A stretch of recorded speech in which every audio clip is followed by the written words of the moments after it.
ভাবুন তো, পৃথিবীর এক প্রান্তে বাংলাদেশের কোনো দূতাবাসে ঢুকলেন, একসময় যেখানে দেয়ালে টাঙানো থাকতো রাষ্ট্রপতির প্রতিকৃতি, কিন্তু এখন সেই দেয়াল ফাঁকা, শুধু ধূসর রঙের দেয়াল, কোনো ছবি নেই।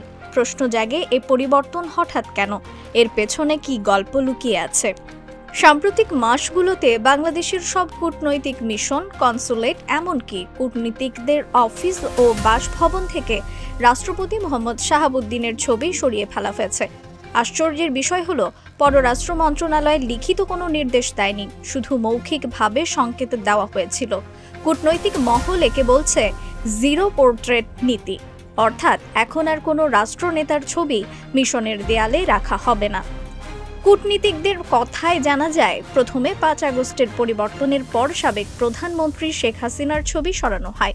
এরপর অনলাইনে বৈঠক হয় মন্ত্রণালয়ের সঙ্গে, যেখানে দেয়ালে কোনো ছবি ছিল না, সেটিই ছিল অঘোষিত সংকেত। ধাপে ধাপে রাষ্ট্রপতির ছবিও সরানো হলো। অনেক দূতাবাসে ফোন কলে জানানো হয়েছিল নির্দেশনার কথা, তবে কোনো অফিসিয়াল চিঠি বা ইমেইল আসেনি। কিছু অঞ্চলের দায়িত্বপ্রাপ্ত দূতদের মাধ্যমে খবর পৌঁছে দেওয়া হয়েছিল অন্য মিশনগুলোতে। তারা শুধু খবর পাঠাননি, নির্দেশনা বাস্তবায়ন হচ্ছে কিনা সেটিও তদারকি করেছেন। তবে দক্ষিণ এশিয়া, আফ্রিকা ও ইউরোপের কয়েকটি মিশনে কেউ কেউ জানিয়েছেন তাদের কাছে এমন কোনো সংকেত পৌঁছায়নি। আবার অন্তত 2টি মিশন আনুষ্ঠানিকভাবে স্বীকার করেছে যে তারা সরকারের নির্দেশনা পেয়েছে।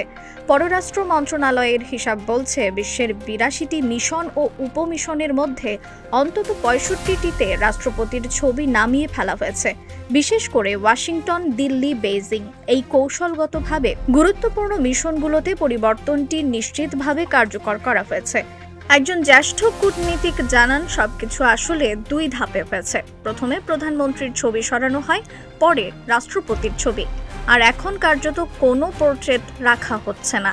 এখানেই থেমে যায় না আলোচনা। বিশ্লেষকদের মতে, এই জিরো পোর্ট্রেট নীতি কেবল প্রশাসনিক পরিবর্তন নয়, এর ভেতরে রয়েছে সাংকেতিক বার্তা। সরকার হয়তো চাইছে রাষ্ট্রের প্রতীকী শক্তিকে কোনো ব্যক্তির ছবির সঙ্গে আটকে না রেখে প্রতিষ্ঠানকে স্বাধীনভাবে তুলে ধরতে, যেন দেয়ালের ছবি নয়, কার্যক্রমের ভেতরেই রাষ্ট্রের প্রতিনিধিত্ব দেখা যায়। কিন্তু প্রশ্ন থেকেই যায়, এই নীতি কতদিন কার্যকর থাকবে?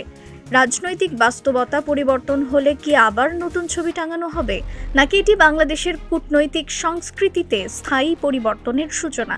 সব মিলিয়ে বিদেশে বাংলাদেশের কূটনৈতিক মিশনগুলোতে রাষ্ট্রপতির ছবি সরানো কেবল একটি সিদ্ধান্ত নয়, এটি যেন নীরব এক ঘোষণা, যেখানে দেয়াল ফাঁকা থাকলেও তার ভেতর লুকিয়ে আছে রাজনীতির গভীর বার্তা। রিফাত আরা ইসলাম, ভোরের আকাশ।